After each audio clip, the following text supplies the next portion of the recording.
Stage 18 is a monster, crossing back from Italy into France for the big Alpine centenary stage. And it's not just about the Galibier, there's plenty to get through before then, starting with the Col Agnel, or Col Agnel since we're still in Italy, by either name the highest point in the whole race at 2,744 metres. Back in France, there's the Col d'Izoard, another super category climb and another summit over 2,000 metres. The final col of the day, though, has no descent, just a punishing 23-kilometre climb up to 2,645 metres. Now, a big break of 19 riders went out early in the stage and then began to break up over the climbs of the Agnel and the Izoard. In there were 2 riders each from Leopard Trek, BMC and Euskaltel, no doubt sent ahead to help their leaders later. We join the race on the Izoard with 60 kilometres left to ride. The break has a lead of 4 minutes over the yellow jersey group, which is about to see an attack.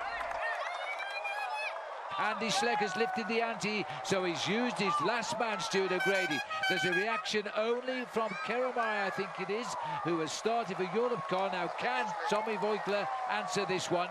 They're going to have to do something. He's gone very early. Tommy Voigtler. What about Alberto Contador, and what about Cadel Evans? They've got to respond to this. This is the steepest part of the climb. We're about to go into an area, Phil, called La Casse Desert, the desert of stones, and this is the worst part of the climb. It's 10-11%, and there's no reaction at all from anyone. If Andy Schleck wants to do this, he may well be putting a lot of pressure on the rest of the main field. It gives brother Frank a nice, easy ride. Well, this has had to have shocked the race leaders, because he's gone so far from the finish of today's stage of the Tour de France. They will be unwise not to react to this, and they are hesitating. The teammate of Voigtler has come back here to Voigtler's side. Cadel Evans was right there on the front when the move was made. He's the centre rider of the 3, and Contador is in the dead centre of this group, and he's not reacting either. The rider here, who's now in our picture, is Maxim Iglinski. He's the man who attacked from the leading group. He's still clear of the group, looking for another major 20 points at the top of this climb in the King of the Mountains. Well, Phil, a little earlier, I just told you about the tactic of getting into an early morning breakaway. Bear in mind, there are 2 riders of Leopard Trek up the front of the road in front of Andy Schleck. It's all part of this tactical maneuver. Once Andy Schleck can get in contact with Joost Postuma, he's going to find something of an ally for a few kilometres. Then, of course, he's got Maxime Montfort a little bit further up the road. This is going to be a good tactical maneuver and put a lot of pressure onto the other contenders.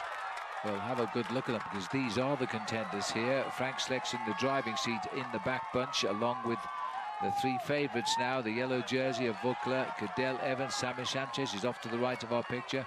The 4 main contenders against Andy Schleck are still in this group.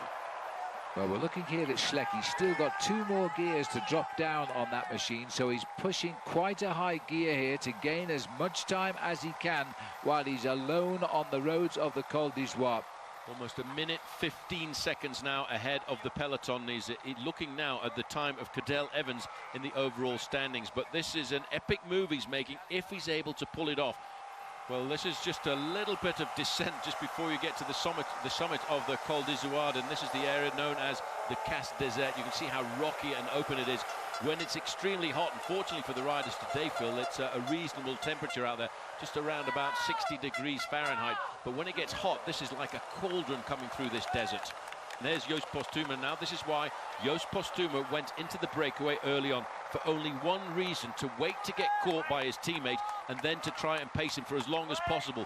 Joost Postuma is probably the worst climber on the Leopard Trek team, but he will do whatever he can to give Andy Schleck a little bit of a breather before he goes and lets him go. Plan A has worked, Plan B is now in progress, and it looks as though the acceleration here from Joost Postuma is going to give Andy the deserved breather he wanted midway up the Col d'Izoard after he got rid of the peloton. This is an excellent execution of a great tactic by Leopard Trek. Now, can Andy Schleck win the Tour de France because of it? He'll welcome the chance to follow Joost for the moment. The peloton is getting down to a very small group of the big names in this year's Tour de France. There it is now. Ivan Basso is here. It's Sylvester Schmidt, who's just off to the left of our picture. He's the pacemaker for Basso. Cadel Evans is here. Brent Buckwalter is now just looks as though he's falling away from the pace, having done what he could do for Cadel Evans. The yellow jersey is still here of the Frenchman Voigtler, and another attack. He had to go on straight away. He's now going past Utazim Perez, who was in the original breakaway and not even giving him chance to get on his back wheel. Well, Joost could do no more. He just took a little breather behind him and he moves on towards the top of the Col d'Ivoire. The summit just over there. It's an awful long way for the main field to get there, but Andy Schleck has taken this race by the horns here this afternoon. This barren mountain, it's always remembered because it's always so barren, the Col d'Ivoire. There's nothing much grows up here. It goes back to winter as soon as the end of August comes, I think, as Iglinski is going to be the first man over the top. There is the top of the Col d'Ivoire. It's a fairly long descent now as we go down into the valley, into Briançon, where we passed through yesterday on our journey into Italy. And this time we go a different direction. We set fair towards the giant climb of the day, the Col de Galibier. As we now see Maxime Montfort awaiting his team leader. It was all talked over this morning, I would suspect, in the team bus. The plan was laid out. It's been executed by putting 2 Leopard Trek riders in the breakaway, using his team to break up the field on the Isward, going clear on his own, catch his teammates and use them as long as he can. Rigoberto Urani of Team Sky being helped by 2 teammates here to try and keep him in that white jersey. He's a young rider and he's under pressure on the mountains today.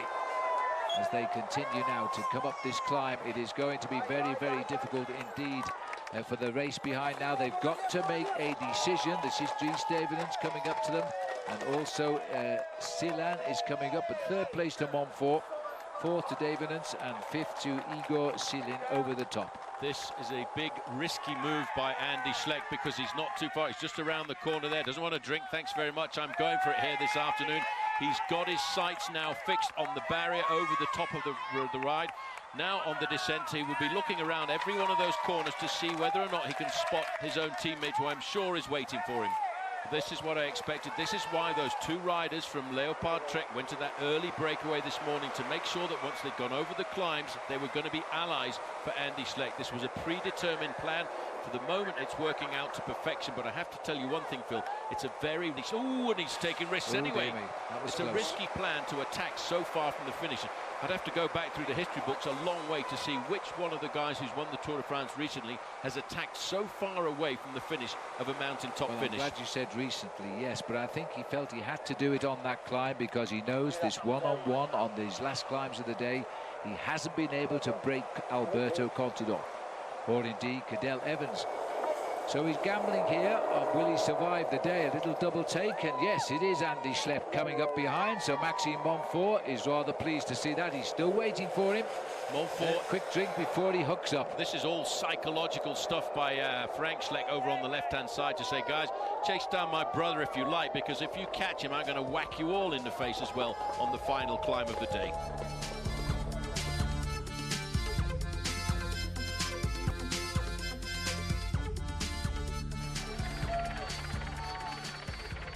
This is the top of the Galibier here. Look at the steepness of this climb as they go up into the cloud line where the race ends for the day. The highest ever finish in the Tour de France, celebrating the centenary of the Alps in this event back in 1911. As we look at the peloton here, Alberto Contador is trying to come back up to the front. He's been back to talk to his teammates and he's got one of them back at the front. This will be Navarro, who has been put back on the front to set the pace. Contador now sitting on the wheel of Thomas Voeckler. And he doesn't look a tired man. He still grimaces occasionally, but that's how he rides. And he always rides in and out of the saddle. Yet he went to the back. He must have spoken with somebody. He went to the back and now his teammates come back up here to the front. So there's a plan afoot for sure. At the moment, Andy Schleck heads up the Tour de France today, racing towards the top of the Galibier. The latest gap we have is 4 minutes and 14 seconds. He is the leader of the Tour de France if he gets up to the top with that sort of a time gap. He pulls on yellow tonight. As we now go through this corridor of campers here, it's still a big peloton, gently on the gently rising slopes of the Col de Lauteret. Wants to get onto the Galibier, a couple of kilometers from the top. It goes up enormously, just short of 10%. His morale has got to be going through the roof. He's been thinking about this race. We talked about Cadel Evans, Phil, not having any problems at all through this race. His team's solid alongside him all of the time. We talked about Alberto Contador having bad luck, but another guy who's not really been involved in any of the turmoil of the Tour de France is Andy Schleck, and Nicolas Roche, I think, has just popped. Yeah, Roche has been struggling for a while, and the tempo of Andy Schleck has just proved a little bit too much. Iglinski is still hanging on in there, while Roche still has 4 minutes and 20-odd seconds over the chase. We're now looking at 10 kilometers to go as the two leaders go through. We're 1.5 kilometers now away from the right-hand bend, and they'll pass right in front of us here as Leopard Trek team car up alongside. Iglinski must be wondering what sort of a ride he's happening this afternoon. Oh, there was a problem there for Sammy Sanchez. Very quickly at the back, very quickly pushed back into the race. That was a very quick change. Yes, and the referee was right there. Wherever there's the problem, he's back in immediately. Sanchez, now maybe he's changed his bike as well. Yes, he has. Now this is the move at the front. Cadel Evans has got to go. As we approach 10 kilometers to go, Cadel Evans has launched an attack. He's been countered by Pierre Roland. The yellow jersey is coming. Sylvester Schmidt is coming. Ryder Hagedal is coming. Well, he never got the gap. The thing about Cadel is Cadel Evans, he's not got that punchy jump like guys like Alberto Contador have got. We're looking at this one more time, but that was Cadel Evans now has done the damage. He's got rid of a lot of riders from that group, and he now has got to concentrate on trying to nail back that gap as much as he can if he wants to win the Tour de France this year. The yellow jersey started the day with a big advantage of 1 minute and 18 seconds over Cadel Evans. 1:22 back to Frank Schleck. A 2.5 minute advantage over Andy Schleck. But now the tables have completely turned around as Rigoberto Urán is having a little bit of pressure now, and he's being paced back by his teammate to try and stay in contact, but also disappearing Sanchez. Sanchez dodging through the camping cars. The Olympic champion who was fourth in the Tour de France last year, wants a podium this year. He's now trying to get off the back before they make this right turn up the top of the Col de Lauterre. And he needs to get up to contact Cadel Evans. But you have to take your hat off also to Tommy Voigtler, sitting there in third wheel. Contador is in the mix, but he's a little bit far down again.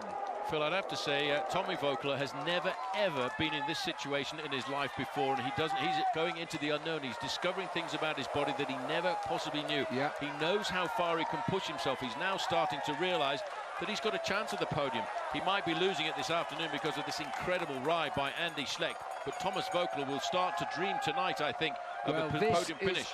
This is the start of the Galibier. We come through the crowd line here. These people have been waiting to see the side of who comes first.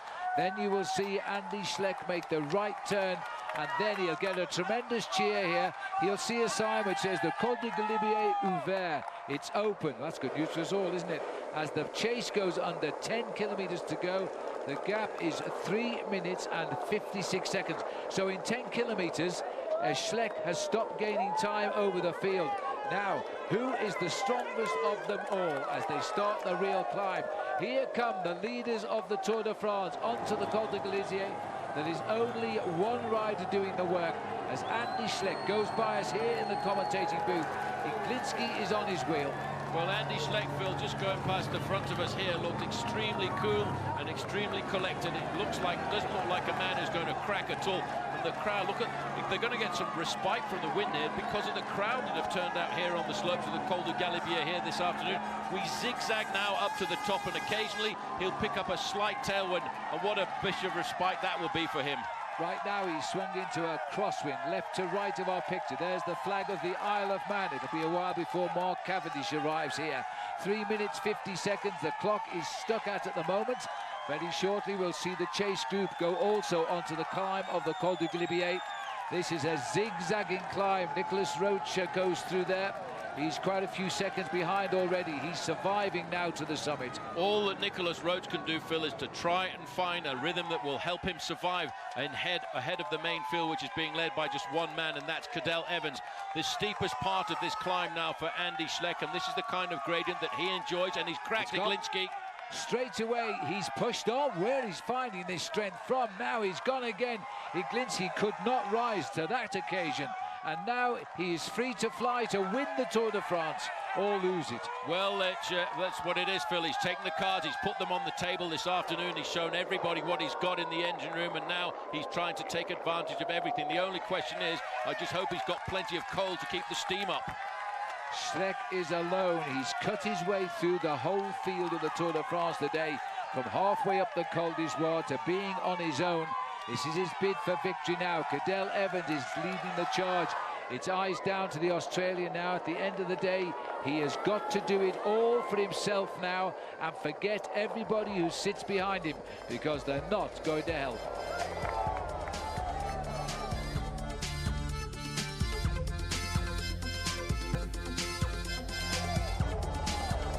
Schleck has just come through, 5 kilometers to go. Cadel Evans is the only man chasing.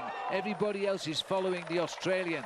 The gap is down to 3 minutes 14, and second by second, it's a painful way to earn your money, but Cadel Evans is clawing himself back into the Tour. The face of Cadel Evans here now, he doesn't even look at anybody. He just wants, they're the flags of the city of Luxembourg, or the region of Luxembourg, rather than the Grand Duchy itself. And they are going to be waving violently, or they already have been, because this is the peloton who comes through. These people have literally walked up the side of the Col de Galibier. They couldn't even walk up the road today, and they come up the side of it. As the flags are shown to the riders here of the region of the Alps, it's 3:14 is the gap, 3:45 to the Sanchez group now. He's falling away here from a top 3 finish. This is Sanchez here.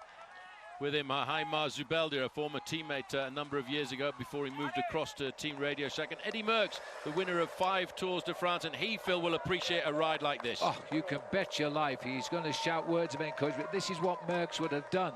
This is how Merckx would have won his Tour de France. He'd be full of admiration. He's shouting at Andy Schleck. It's a tough tactic to move at 60 kilometers from the end of a stage of the Tour de France, but when you've got 3 outside categorized climbs, it really is a tall order. Cadel Evans knows that. Cadel Evans should theoretically be a lot fresher. Alberto Contador still happy to hide in the wheels.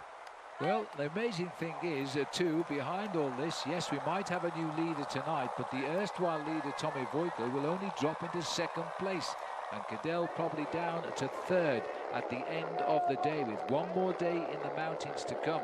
Voigtler can still think of a podium in Paris after a ride like this. As we go now past 4 kilometers to go for Andy Schleck, he seems to be a little bit more motivated, Phil. This is the most difficult part of the climb. It's an average gradient of 9% over the next kilometer. And still Cadel Evans out of the saddle, battling with his machine, battling with his body, realizing that this is the moment that he has to save the Tour de France. A little bit like you mentioned earlier, Stephen Roach, when he did it in 1987, he had to fight his way back into the Tour, having lost it at the start of the climb. Well, at the moment, Cadel Evans has gone from being 118 ahead of Andy Schleck back to 150 behind him.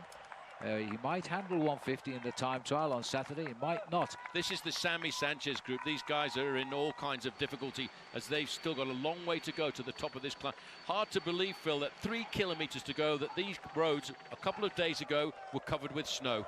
Well, the impossible is sometimes possible, and Frank Schleck is only 3 seconds behind Cadel Evans overall. And you can pull 3 seconds out in a sprint finish to the top of the Galibier. The Schleck brothers could be on a great day out today. Cadel's got it locked in now at 3:08. He's not going forwards, he's not going backwards. They're riding at about exactly the same pace as Andy Schleck. Evans continues to set the pace all the way up the Galibier. No one has helped him. Voigtler be prepared just to follow him. And this is the composition of the group at the moment of Contador, Schleck, Basso, Nicolas Roach, Evans, Cunego, Thomas Voigtler, Pierre Rolland. That is it. He's eliminated all of the others on this climb, Cadel Evans. It looks as though Nicolas Roach just unhitched at the back there as well. Well, I'm amazed by the yellow jersey of Thomas Voigtler. I think once again the tactics of the race, the way they're riding this race, the tempo riding they're doing, actually plays into the hands of Thomas Voigtler. This year's Tour de France will allow this Frenchman to start to dream about possibly coming to the Tour de France next year and trying to win it for France, a title they haven't earned since 1985 and Bernard Hinault. Schleck looking over his shoulder, looking down at the curves and the straight lines a little bit further down the road there, just to see if he can see what is happening. That should be 2 kilometers to go, that banner they've gone by. 2 kilometers to go. At the moment, it looks like this. Thomas Voigtler will stay in second place at half a minute. Cadel Evans will be in third at 1:48. Frank Schleck will be fourth, and Contador 3:45. And there is confirmation of Alberto Contador. The champion of the Tour de France the past 2 years is yo-yoing on his favourite playground. And I think that's the end of the Tour de France for him as a winner this year. Well, that's what Andy Schleck felt, you know, Phil. He said that the Tour de France would be decided in the last week of the race. It was all about the freshness. Alberto Contador's got the Giro d'Italia in his legs. Don't discount the man. He's got a huge heart and he's got a huge bag of courage, and he's pulled himself back into this group. But yes, he's having a hard time. Pride has done that. Pride has forced him to come back onto the back of that group. He knows now that coming up to the last 2 kilometers of the day, it's been a real tough fight for the champion of the past 2 years and a 3-time Tour winner. He come back, but he's gone again. Well, he tried with everything. That was the pride of Spain on his shoulders there, trying to push him back into that group. Evans continues to fight to try and round it out to 3 minutes before Andy gets up to the finishing line. And look how he's reduced this with his incessant pacemaking. There's only 5 riders following Cadel Evans now. He's churning a massive gear, the rider in the black and red jersey there, Cadel Evans, because all he's thinking about is trying to reduce the deficit onto Andy Schleck. Alberto Contador, well, he's just got to survive now and try and limit his losses, because he could be plummeting down the overall standings and maybe looking at himself dropping outside the top 7 or 8. He may well decide to retire from the Tour, but I don't think champions do that sort of thing, and Alberto Contador will try again tomorrow, possibly to win at Alpe d'Huez. As all the cheers on top of the Col de Galibier now go to this remarkable ride today, one of the great rides in modern times by Andy Schleck in the Tour de France. He took the race halfway up the Isouard, knowing he had to go early, and he took the risk of blowing his whole Tour de France out the window, and it isn't going to be the case. He should get the yellow jersey tonight. The chase is at 2 kilometers to go. Separated by a kilometre. That on the slopes of a mountain like this corresponds to 3 minutes. I just saw the tunnel over to the left-hand side, and now he's on the final part of this climb. Alberto Contador is on the back foot in the Tour de France this year. He's never really looked very comfortable at all. And now this man is getting his revenge. He's looking for yellow tonight and victory in Paris on Sunday. You might just have noticed, all of a sudden, the green jersey of Pierre Rolland has come to the front for Thomas Voigtler. He's going to try and save that yellow jersey in the final 2 kilometres of today's stage. 2:37 is what Voigtler will not want to see on the clock, because that will cost him yellow. But they are so close to defending it. We are now just 19 seconds behind, and he could still be in yellow by a second. This is how he lost to eventually to Lance Armstrong. Well, there's a little word there coming from Voigtler. Come on, let's keep this yellow jersey. He's really struggling. Evans is just there. He's come back. They saw that the French did not have that power. The dream was to try and protect the yellow jersey of Thomas Voigtler this afternoon, but there was no power in the engine room when they shouted down for it, so it's still up to Cadel Evans. This has been a great fight by Cadel Evans. He's been left alone here. It's been an easy ride for Frank Schleck in many ways in the black there, who's watched his brother fly away today. But look now, 2:44. There is still a chance here for Voigtler to keep his lead. Andy is just praying for the end of the stage now. I think the legs have cried enough is enough. He's fighting now. Yes, he's getting time gains, but is he going to get yellow? But what is he going to do tomorrow? He's got to come about and do this all over again as Cadel Evans slowly pulls it back. 2:41, the yellow jersey, 2:40. It's now starting to tip towards the conservation of the yellow jersey by Thomas Voigtler, and he's going to have to say a big thank you very much, mate, to Cadel Evans. Absolutely. 2:36, and Voigtler keeps yellow, and it is tumbling down. Andy Schleck is now absolutely on his limit here. Where is the finishing line as the clock continues to descend? It is 2:40 and falling. The empty road of the Col de Galibier, one man against the field and the clock. The clock at 1 kilometre to go, Phil, has just said 2:35, so Thomas Voigtler has climbed himself back into the overall leader. I don't believe it. This is an incredible tour. Take your hat off to this man today. He has been the most magnificent attacking cyclist in modern times in the Tour de France. But he's a matter of a kilometre too far. The legs are folding beneath his body here as he comes up to the line. He will win the stage, and that he thoroughly deserves, and he might win the Tour de France by Sunday. But is he going to be in yellow tonight, or is this incredible Frenchman, Tommy Voigtler, going to be in yellow for the 10th day? And he gets it. The clock starts now. 2 minutes 37 seconds is the time that will be wanted to be seen by Andy Schleck to be the yellow jersey tonight. Voigtler is now lifting the pace. He must have been told he can keep yellow tonight. That's why he's trying to find the last few things. 45 seconds has gone by, 46 and counting, as now Cadel Evans again turns. He needs every second he can get to try and stay in this race, because the time trial will favour Cadel Evans. Well, Frank Schleck sitting on his shoulder there. That's psychologically, again, a minute has gone by. Cadel Evans is the one still trying to save the jersey for himself later on in the Tour de France, but also today for Thomas Voigtler, who has been incredible on today's stage in the mountains. And Frank Schleck just sitting there waiting for the moment to pounce. Well, as we claw and crawl our way up to the top of the Col de Galibier, we are looking for 2:37, and that will be curtains in yellow for Thomas Voigtler, who will be timed right to the line. He's got to fight all of the way. He knows what he's got to do.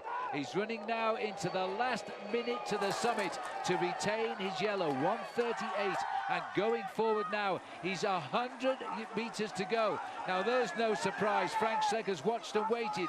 He'll sprint away for second place, but watch where the clock stops for the yellow jersey. 1:52.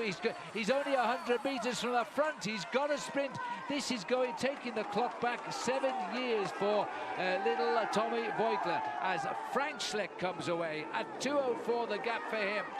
Now Evans, he's got it down to just on 2 minutes. He was 1:18 behind. Now he's not that far behind overall. 2:37.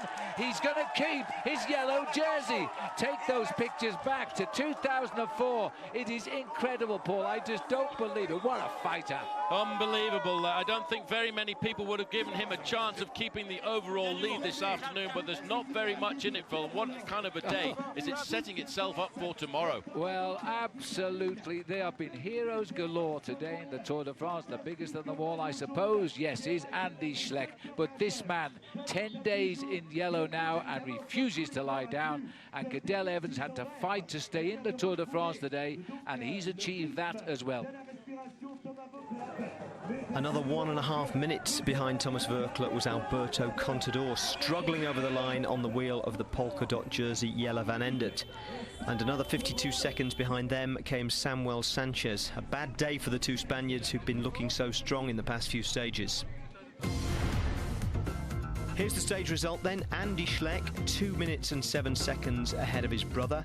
Cadel Evans riding to limit his losses to 2 minutes 15, and in the process pulling a group containing Ivan Basso and Thomas Voigtler along with him. Basso was fourth at 2 minutes 18.